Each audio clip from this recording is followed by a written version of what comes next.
दोस्तों जैसे रोज की तरह आज भी सुपर 30 जो पढ़ते हैं। सुपर 30 में हम देखते हैं क्या क्या चीज़ें हैं, क्या क्या चीज़ें आज की चर्चित मुद्दों में रहे हैं, वो देखते हैं।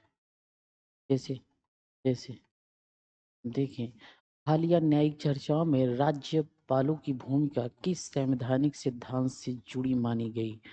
संवैधानिक नैतिकता, कॉन्स्टिट्यूशनल मोरालिटी।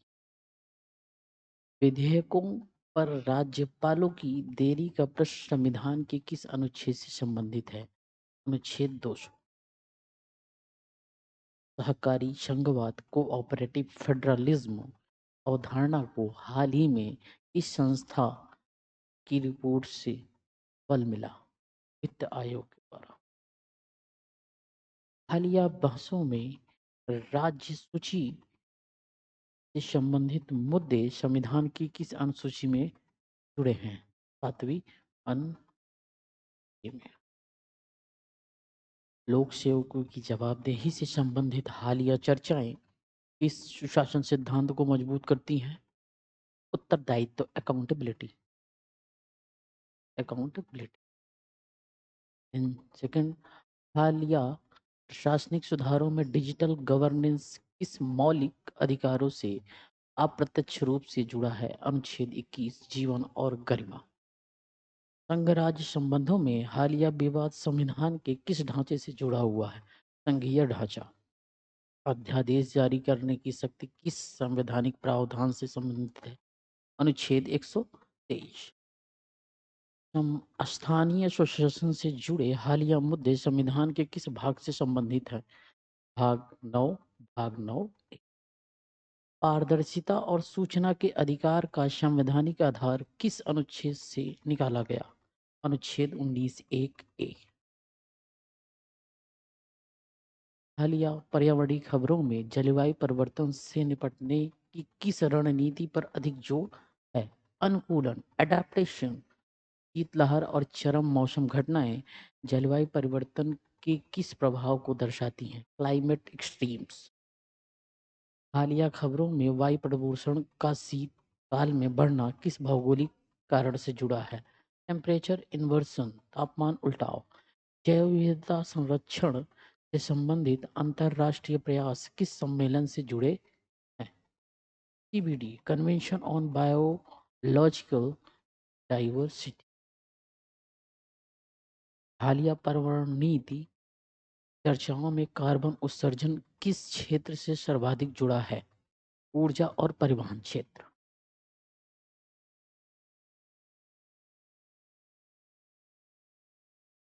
हालिया पर्यावरण नीति चर्चाओं में कार्बन उत्सर्जन किस क्षेत्र से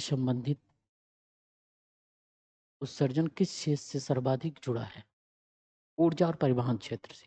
भारत की पर्यावरणीय प्रतिबद्धताएं किस अंतरराष्ट्रीय समझौते के अंतर्गत आती हैं? पेरिस समझौता। वन संरक्षण से जुड़े हालिया मुद्दे किस अधिनियम से संबंधित हैं? वन संरक्षण अधिनियम। आर्द्र भूमि वेटलैंड संरक्षण का अंतरराष्ट्रीय ढांचा किस कन्वेंशन से जुड़ा है? Ramsar convention. हालिया खबरों में जैव विविधता संरक्षण को किस सतत विकास लक्ष्य से जोड़ा गया? SDG 15, life on land. ठीक। पर्यावरणीय प्रभाव आकलन, एनवायरमेंट असेसमेंट के विषय में पर्यावरणीय प्रभाव आकलन किस प्रकार का नियामकीय उपकरण है? निवारक, प्रिवेंटिव उपकरण है। पर्यावरण संरक्षण को भारतीय न्यायपालिका ने किस मौलिक अधिकार से जोड़ा है? अनुच्छेद 21। स्वच्छ पर्यावरण राज्य के किस नीति के निदेशक सिद्धांत से संबंधित है? अनुच्छेद 48(a). नागरिकों का पर्यावरणीय कर्तव्य संविधान के किस अनुच्छेद में निहित है? अनुच्छेद 51(a)(g). पर्यावरण शासन, एनवायरमेंटल गवर्नेंस किस प्रकार के शासन का मॉडल का उदाहरण है? किस प्रकार के शासन मॉडल का उदाहरण है? बहुस्तरीय शासन, मल्टी लेवल गवर्नेंस। हालिया पर्यावरणीय विवादों में न्यायपालिका ने किस सिद्धांत का प्रयोग किया है? Precautionary principal.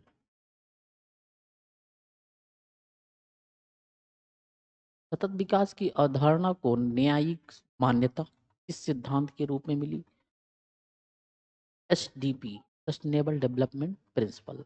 पर्यावरणीय मामलों में जनहित याचिका पीआईएल का आधार किस संवैधानिक अधिकार से जुड़ा हुआ है? अनुच्छेद 32 और 226।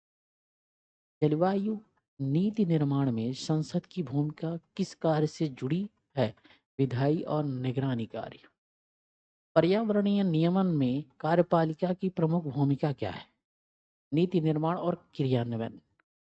पर्यावरण संरक्षण से जुड़े विवादों के निपटारे के लिए कौन सी विशेष संस्था है? एनजीटी, राष्ट्रीय हरित अधिकरण। पर्यावरण संरक्षण और विकास के संतुलन को क्या कहा जाता है? सतत विकास। जलवायु परिवर्तन से निपटना किस प्रकार की सार्वजनिक नीति चुनौती है? दीर्घकालिक और बहुक्षेत्र। पर्यावरणीय संगठनों में संघ और राज्य की संयुक्त भूमिका किस सिद्धांत को दर्शाती है? सहकारी संघवाद। पर्यावरणीय अधिकारों का न्यायिक विस्तार किस प्रवृत्ति को दर्शाता है?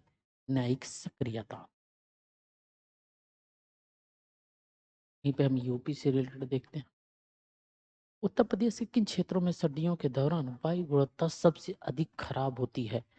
पश्चिम उत्तर प्रदेश के शहरी और औद्योगिक क्षेत्र में। इसको हम रोज 2-3 दिन से रिवीजन कर रहे हैं। उत्तर प्रदेश के घने कोहरे और शीतलहर के पर्यावरण की किस श्रेणी की समस्या माना जाता है? जलवायु जनित पर्यावरणीय खतरा, क्लाइमेट इंड्यूस्ड हजार्ड। हालिया खबरों में गंगा नदी से संबंधित पर्यावरणीय संरक्षण किस मिशन से जुड़ा हुआ है? नमामि गंगे मिशन। नमामि गंगे कार्यक्रम का मुख्य पर्यावरणीय उद्देश्य क्या है? गंगा नदी की स्वच्छता और पारिस्थितिकी संरक्षण।